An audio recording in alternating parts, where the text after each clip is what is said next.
As my Twitter followers have known for several months now, I was a resident of Austin, Texas from August 2011 to September 2018. During that entire span of 7 years, I only ever attended South by Southwest twice, and both times it was solely for the Sonic panel. Sonic's been a huge part of my life since Unleashed came out. Yeah, I'm a bit of a late bloomer when it comes to Sonic fandom. So being able to see key people from Sega give us the newest info firsthand was such a great experience to have.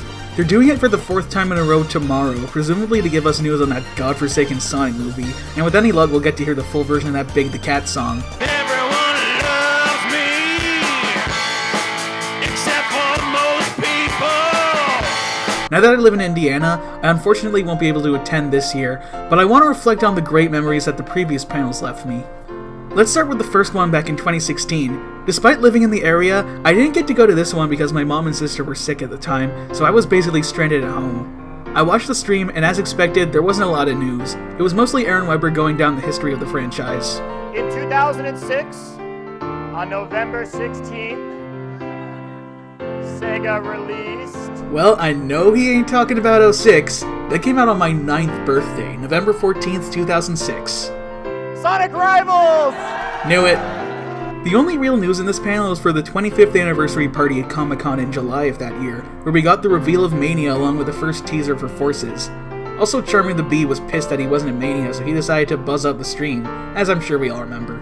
Speaking of Forces, by the way, in March 2017, my mom was willing to drive me to the Austin Convention Center so I could actually see the panel in person this time.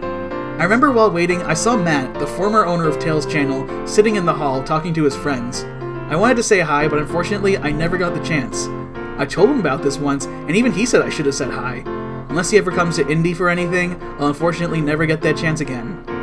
Before the panel began, I was lucky enough to run into the head of Sonic Team himself, Takashi Iizuka. When the panel began, I got to see him along with Aaron Weber, Roger Craig Smith, and Mike Pollock all side by side, presenting us with the new info. We'll give you a chance to cheer for each of us. Whomever gets more cheers wins. Deal, Eggman? Deal. Oh, you better know I was rooting for Eggman. While they did have a video of Christian Whitehead announcing Mania will be delayed, they also showed off the Collector's Edition, teased a vinyl record of the game's soundtrack, and then went on to reveal Flying Battery Zone. The real exciting part, though, was when we got to see Sonic Forces for the first time. I remember being especially happy to see the Wisps were coming back. If only I knew how underutilized they'd be in the full game. Tie into that, we have, I believe, a brand new recording. They just, finished recording a lot of this stuff of the theme song to Sonic Forces that we'd like to. Oh! Let it be known that I was among the first people on Earth to ever hear Fist Bump. The panel ended with all of us singing happy birthday to both Takashi Iizuka and Sergio from Sega of America, which came as a surprise to both of them. Sergio wasn't there in person, but we still got to wish him happy birthday. Afterwards, they gave away exclusive Mania posters and concept art for Forces, which of course we all got to get signed by the guests. Aaron Weber in particular was also taking signatures and then showed them all off in a live stream.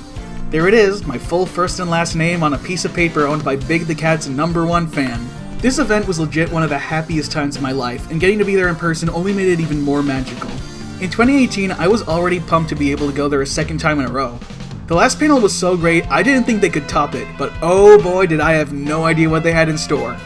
Instead of Roger Craig Smith and Mike Pollock, they had Tyson Hess and Jasmine Hernandez. Oh, by the way, hey Nibroc, where you at? Stand up, Nib. Every now and then, we get to work with fans to create content for our social media channels. This Sonic Schoolhouse 2 logo was brought to you by none other than that guy right there in the audience. Let's hear it for him. Jumping around a bit, I got to meet Nibroc after the panel, and he was nice enough to give me 2 art prints of his. He's a 3D digital artist who primarily does Sonic renders. Highly recommend giving his stuff a look. It was great to meet him.